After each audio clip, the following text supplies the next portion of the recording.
Box to Box Media Network. Selamat datang di podcast pengembangan diri, eksklusif hanya di Spotify. Podcast ini akan bantu kamu untuk mengatasi kegalauan di usia muda, sukses di usia muda, dan yang pasti terus bertumbuh setiap harinya. Selamat mendengarkan. Hai, saya Andres Bordes, dan pada podcast kali ini saya akan share khusus untuk kamu yang sulit untuk jadi konsisten. Ya, ini saya menjawab pertanyaan yang masuk dalam grup eksklusif The Achiever Masterclass dari Rahmi Namira Putri. Ya, ini kalau nggak salah beberapa episode lalu sempat nanya dan saya bahas, dan kali ini saya bahas juga. Dia tanya kayak gini, "Malam Kak Andres Bordes, saya mau curhat mengenai kesulitan saya untuk konsisten. Saya punya goals untuk menurunkan berat badan dan pola hidup sehat. Sudah saya setting apa motivasi jika kesenangan dan kesakitan jika tidak tercapai. Sudah coba punya teman diet juga, sudah coba pakai habit tracker. Tapi seringkali gagal terus, pada akhirnya selalu nggak konsisten jaga pola makan. Bagaimana ya solusinya Kak? Gimana biar 2023 benar-benar tercapai? Terima kasih Kak sebelumnya." Terus saya juga memberikan pertanyaan lanjutan. Kayak gini, "Gangguan apa sih yang bikin gak konsisten, Rahmi?" Terus dia jawab, "Ada aja gitu Kak, misal ngelihat postingan makanan, atau diajak makan sama teman keluarga, mendadak malas olahraga, pusing ngerjain kerjaan malah balas dendam makan. Paling susah konsisten jaga pola makan Kak. Ada faktor lain?" Tanya saya. Terus dia jawab, "Udah sih itu aja kayaknya Kak. Kalau olahraga udah bisa konsisten 4 kali seminggu. Makan itu yang susah banget jaganya." Oke, saya bahas di podcast ya. Oke. Dan kali ini mari kita bahas. Nah, sebelum saya bahas lebih lanjut, buat kamu yang mau download beberapa tools gratis untuk bisa bikin kamu sukses dan jadi jauh lebih produktif, silakan kamu bisa cek link yang ada di deskripsi ya. Oke. Nah, jadi memang yang saya share itu juga yang udah dipraktekkan oleh Rahmi ya, dari motivasi jika kesenangan dan kesakitan tidak tercapai, terus punya teman diet, bikin public commitment gitu ya, dan pakai habit tracker tapi tetap nggak konsisten. Nah, kalau hal seperti itu terjadi, maka dari itu tadi saya nanya, gangguan apa sih yang paling sering muncul? Jadi kita bisa tahu dulu yang pertama, faktor-faktor apa yang mempengaruhi bikin dia nggak jadi konsisten. Lalu baru setelah itu kita bisa atasi dan antisipasi faktor-faktor lainnya tadi. Jadi tidak murni hanya dengan mempraktekkan beberapa hal yang tadi di awal sudah kamu lakukan, itu bagus. Tapi setelah itu kamu juga harus bisa mengantisipasi faktor-faktor lain yang berpotensi untuk muncul. Nah, misalnya nih, tadi kan Rahmi bilang misalnya ngelihat postingan makanan. Nah, kalau misalnya ngelihat postingan makanan, berarti kita agar selanjutnya tidak muncul lagi, apa nih yang harus kita lakukan? Misalnya, kalau misalnya ada konten-konten food blogger, ya udah kita nggak usah follow dulu, kita unfollow dulu atau misalnya hide dulu kayak gitu, sehingga tidak memunculkan trigger-trigger untuk kita jadi pengen makan gitu.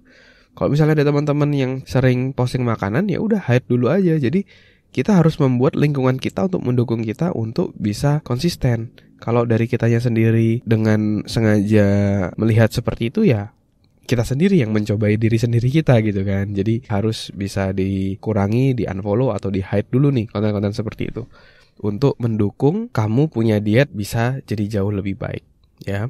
Terus misalnya diajak makan sama teman atau keluarga. Nah, ini juga krusial. Kalau sesekali itu nggak masalah gitu ya. Kalau misalnya overeat itu ya sesekali nggak apa-apa kalau misalnya lagi makan. Tapi kan kamu udah konsisten sama berhari-hari kayak gitu. Yang penting berlebihannya jangan yang parah banget ya gitu kan. Jadi ada jatah untuk cheatingnya, ya itu nggak masalah sebenarnya. Tapi kalau kamu mau benar-benar bisa konsisten pun juga sebenarnya bisa. Ketika kamu diajak makan sama teman sama keluarga, kenapa nggak kamu menyampaikan kalau kamu ini lagi diet, jadi nggak bisa makan terlalu banyak. Dan misalnya nasinya pun kamu pakai nasi yang lebih sehat yang kamu bawa sendiri, misalnya seperti itu, kayak gitu. Ya, itu kalau udah mau lebih ekstrimnya seperti itu. Tapi kalau sesekali makan itu sebenarnya nggak masalah lah. Kalau misalnya kamu udah konsisten selama 6 hari untuk makan, terus 1 hari untuk misalnya cheating makan, itu bukan sesuatu yang mempengaruhi gimana dietmu gitu. Nah, kalau untuk olahraga kamu udah konsisten ya, itu hal yang bagus, 4 kali seminggu, oke, itu bagus. Tinggal yang makanan ya. Terus satu faktor lagi, misalnya pusing ngerjain kerjaan malah bablas dendam makan. Nah, ini yang namanya emotional eating. Ketika kita lagi stres, kita malah makan jadi jauh lebih banyak seperti itu. Maka dari itu kita perlu untuk bisa mengubah atau mengganti polanya. Jadi ketika kita lagi stres terus makan, itu kan memberikan hormon endorfin yang membuat kita jadi jauh lebih happy kayak gitu. Nah, tapi kan ada efek sampingnya, kita bakal nambah berat badan nih kalau seperti itu.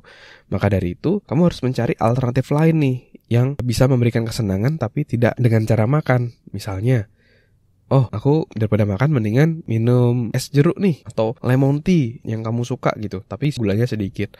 Atau aku mau lebih banyak yoga, aku mau lebih banyak olahraga deh, biar lebih fresh, lebih seger, biar nggak stres kayak gitu.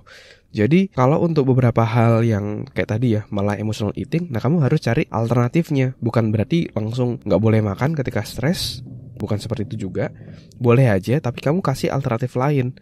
Jangan nyemilnya, kalau nyemilnya sate, nyemilnya rendang, ya pasti akan overweight. Tapi kamu alternatif apa yang bisa kamu berikan agar meskipun kamu makan tapi tetap terjaga? Apakah jadi buah alternatifnya dan lain-lain. Nah, diperlukan alternatif-alternatif tersebut.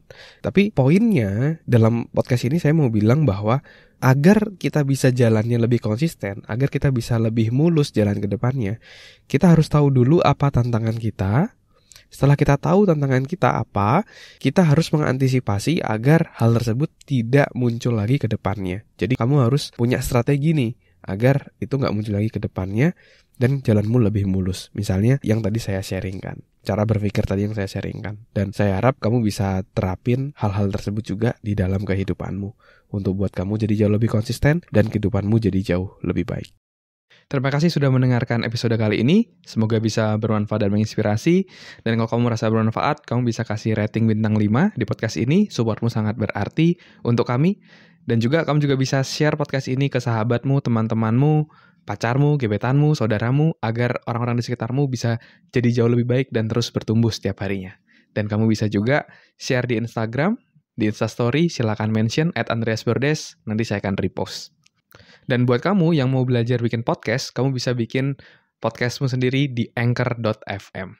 Buat kamu yang mau belajar cara detailnya, dari gimana menentukan tema podcast, gimana cara upload podcast di anchor.fm, sampai gimana agar kamu bisa konsisten bikin podcast, kamu silakan cek konten eksklusifnya, tutorial yang sudah saya buat, silakan klik link yang ada di deskripsi.